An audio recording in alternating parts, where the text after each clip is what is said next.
Now, my constituency has a fascinating history far beyond a Hollywood film and a historical name. From the mills of Paisley to the industries of Johnson, right out to the weavers in Kilbarchan. It's got a wonderful population with a cracking sense of humour and much to offer both to tourists and to those who reside there. But the truth is that within my constituency, it's not all fantastic.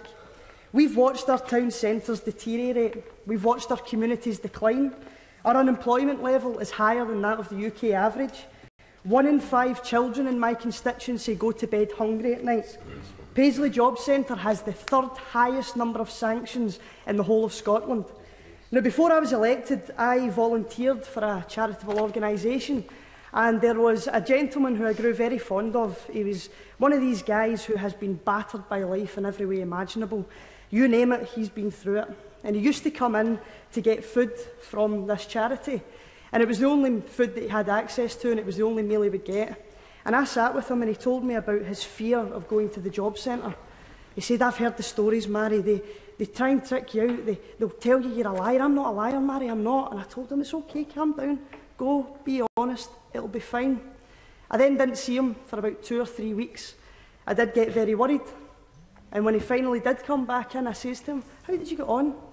And without saying a word, he burst into tears. That grown man standing in front of a 20-year-old crying his eyes out. Because what had happened to him was the money that he would normally use to pay for his travel to come to the charity to get his food.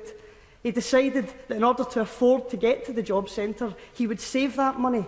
Because of this, he didn't eat for 5 days. He didn't drink. When he was on the bus on the way to the job centre, he fainted due to exhaustion and dehydration. He was 15 minutes late for the job centre and he was sanctioned for 13 weeks. Now, when the Chancellor spoke in his budget about fixing the roof while the sun is shining, I would have to ask, on who is the sun shining? When he spoke about benefits not supporting certain kind of lifestyles, is that the kind of lifestyle that he was talking about?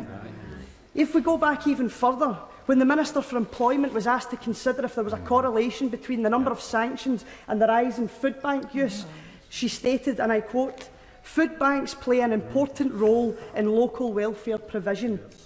Renfrewshire has the 3rd highest use of food bank use, and food bank use is going up and up. Food banks are not part of the welfare state. They are a symbol that the welfare state is failing."